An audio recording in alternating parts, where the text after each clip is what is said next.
Hello mga kakumpuni, meron na naman tayong tanggap, Realme 6 Pro, basag yung LCD, galing pa tong Valenzuela. Suki na natin si sir, kaya iniwan na lang kagabi kasi magko-close na ako. Kaya let's go, gawin na natin to.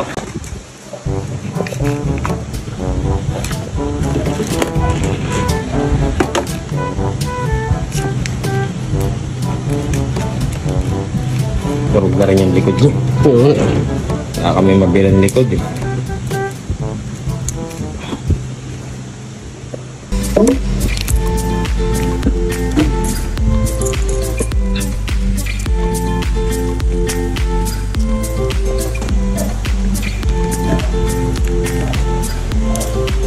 Tinatanggal muna natin yung mga tornilyo para tuloy na. Kasi hindi natin mapapalitan ng LCD pag tinanggal yung tornilyo. Tapos bago ko baklasin yan, nililinis ko muna yung mga side para kapag dinikit natin fit ulit. Yan, ganyan tayo kada gawa, linis para maganda tignan yung cellphone kahit sira-sira na yung likod. Yan, mga tinatanggal natin yung excess na pandikit.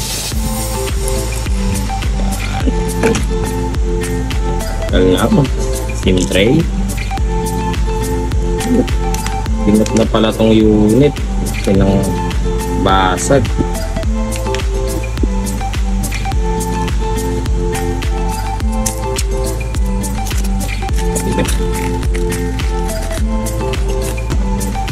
Linis lang ng linis hanggat mayos. Ito bungi oh. Bungi.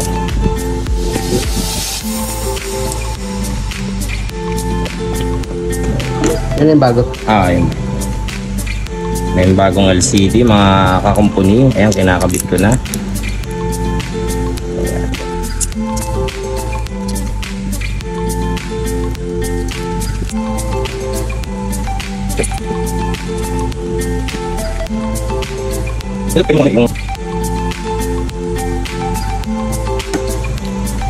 Binabalik ko na po yung mga tornilyo para diretso testing na.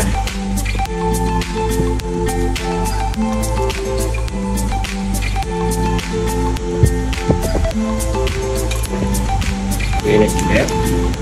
Magandang kakasip.